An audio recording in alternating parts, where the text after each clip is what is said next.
वाह मोरवा, गाड़ी में बिठा के निकाल दिया। अरे गाड़ी में बैठ के ही चला गया, ऊपर से 500 रुपया भी दिया हूँ। पहले रख नहीं रहा, मान नहीं रहा था, लेकिन ड्राइवर ने कहा कि मोहर भाई साहब ने इसलिए दिया है ताकि उनको भी थोड़ा पुण्य प्राप्त हो जाए, फिर टिकटवा रख लिए। बहुत अच्छा किया। अब समझो तुम्हारा केस खाली हुआ।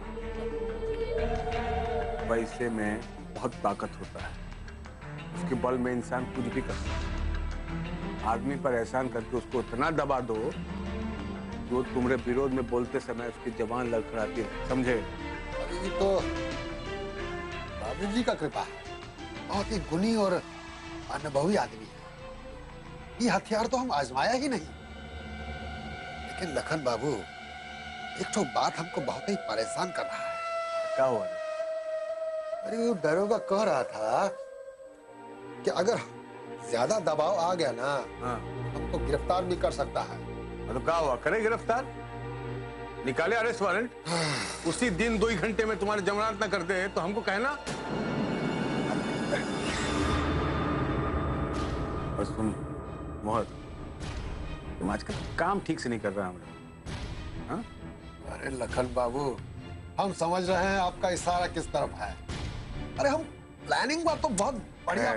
ठीक है, खैर चेतावनी दे दिया गया, अब सीधे चलेगी वो। अच्छा सुनो, ड्राइवर को भगा दिया।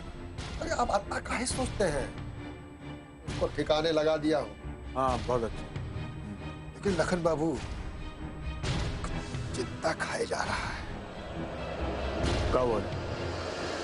जो मनरेगा का कमाई है ना, हाथ से निकल जाएगा, बहुत नुकसान हो जाएगा। वो हैंडपंप का जो फंड है ना, वो अगर मिल जाता तो चांदी हो जाता। तब पैसा आया है उसके लिए। क्या बात, निकाल लेंगे पैसा वहां से। वाह, वो कैसे? प्रधान जी मान जाएगी का? तू बस देखते जा कि हम का करते हैं। लखन चौबे नाम है हमारा, हमारी घरवाली डाल डाल तो हम भात भात हो जाएगा।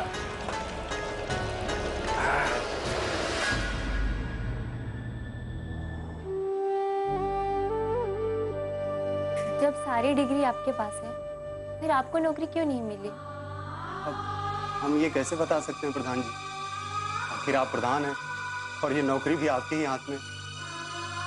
हमारे हाथ में है, हम समझे नहीं।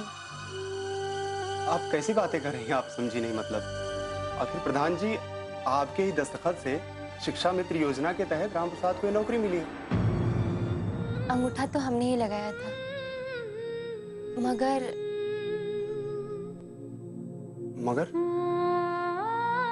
फैसला हमारा नहीं, बल्कि बाबूजी और बीडीओ साहब का था।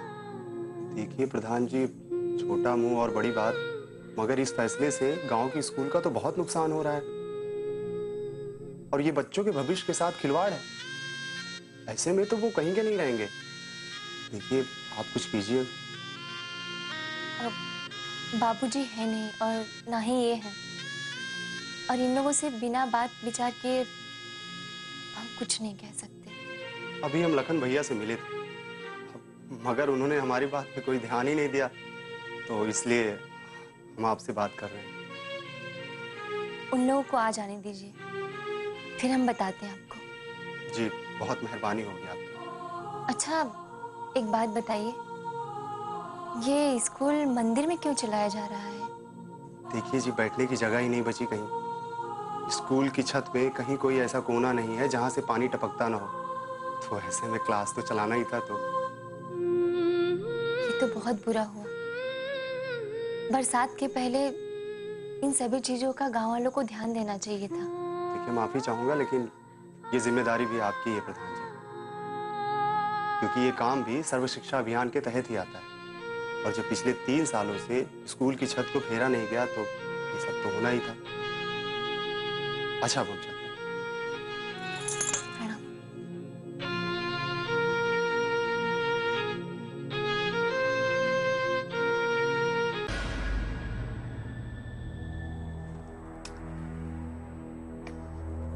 बहू, बाबूजी के लिए टमाटर की चटनी नहीं बनाई क्या?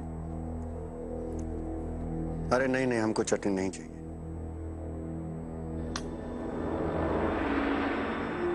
स्कूल के मास्टर वाली बात बाबूजी से पूछेगा।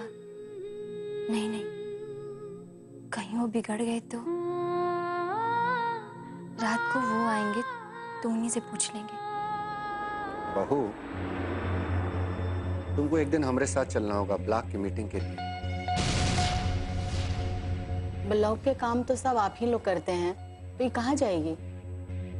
अरे वो गेम का सर्कुलर आया है कि सर्व शिक्षा अभियान पर जो पैसा खर्च किया जा रहा है उसका सारा हिसाब पंचायत से मांगेंगे।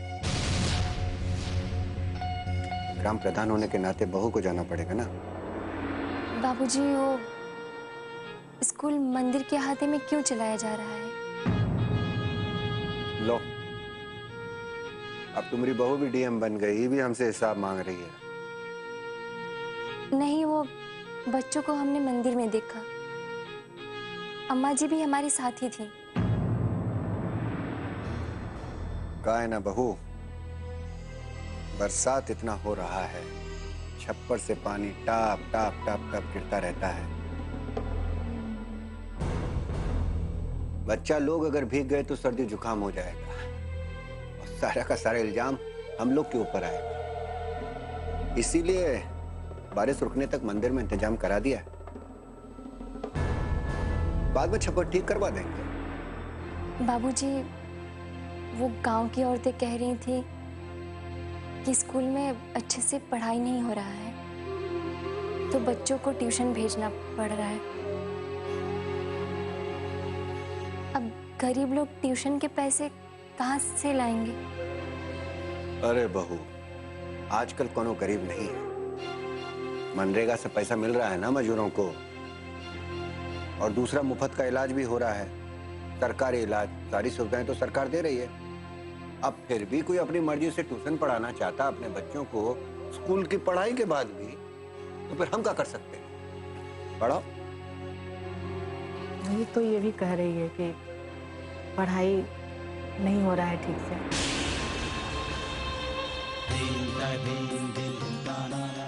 अब तुम हमें बताओगे कि स्कूल में पढ़ाई होता है कि नहीं होता है?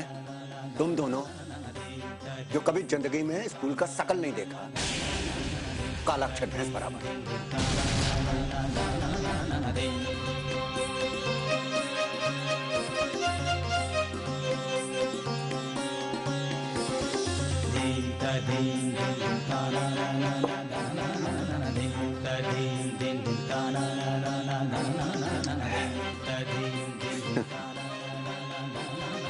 इतनी बार हम कहते हैं कि तुम लोग हमको गुस्सा मत दिलाया करो, हम बहुत ही शांत आदमी हैं, पर कुछ ना कुछ बात तुम ऐसा कर देते हो।